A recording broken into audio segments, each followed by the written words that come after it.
ہمارے دروازے آج بھی اتحاد کے لیے کھلے ہیں تاکہ ہم اسلام کے دشمن صہیونیت کے سامنے سینہ سپر ہو سکے، جس نے 1 لاکھ کے لاشیں لگا دیے غزہ میں۔ مسلمانوں، دل روتا ہے میرا راتوں کو اٹھ کے کہ غزہ کے شہداء کو ہم کفن بھی نہیں دے سکے، ان کی میتوں کو کتے بلے نوچ کے کھا رہے ہیں۔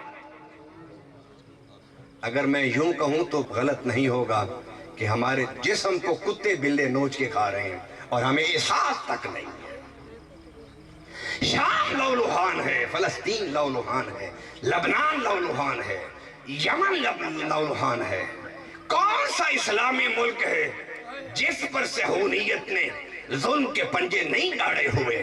آؤ، ظلم کے اس پنجے کو توڑنا چاہتے ہو تو پھر آ کر خلفائے راشدین کے در اقدس پر اپنے سروں کو جھکا دو۔ انشاءاللہ تعالی تم پھر پیچھے رہنا، پھر ہمیں دیکھنا ہم کیا کرتے ہیں۔ نعرہ تکبیر، نعرہ رسالت، نعرہ رسالت، نعرہ خلافت، نعرہ حیدری، مقام خلفائے راشدین، مقام خلفائے راشدین۔